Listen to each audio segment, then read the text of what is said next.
Charlemagne didn't rule in peacetime. He ruled in permanent war. On his northern edges, Viking pressure never fully stopped. Raids along coasts and rivers remained a threat that demanded constant readiness. To the east, the Saxons resisted Frankish rule with equal determination.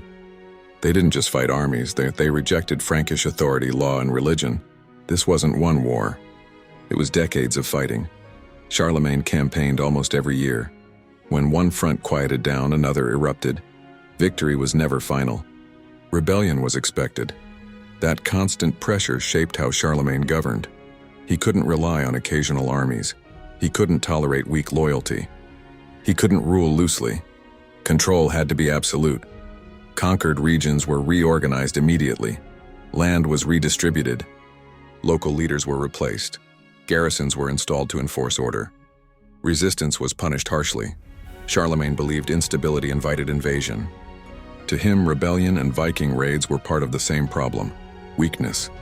So he eliminated weakness. Borders were militarized. Nobles were rotated to prevent local power bases. Law was enforced uniformly, not negotiated region by region. The Saxon Wars showed this clearly. When resistance continued, Charlemagne escalated.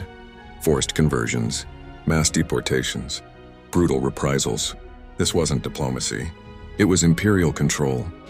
The Viking threat reinforced this mindset. Raiders didn't need conquered land to cause chaos. They only needed access. So Charlemagne focused on denying access. Rivers were watched. Fortifications expanded. Rapid response mattered more than symbolic rule. War shaped everything.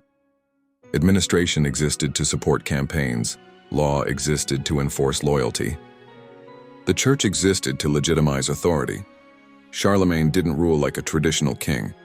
He ruled like a commander-in-chief of a permanent military state. By the late 8th century, his realm was vast and tightly controlled, but it was also fragile. Endless war demanded endless justification. Charlemagne needed something more than victory. He needed legitimacy, something that could turn conquest into order and obedience into duty. That's where Rome enters the story. In the next episode, we'll see how the church and Charlemagne became partners, and why empire required a crown blessed by God, not just enforced by soldiers. If you enjoyed this trip down the rabbit hole, don't forget to like, share, and subscribe to Smart History for Dumb Times.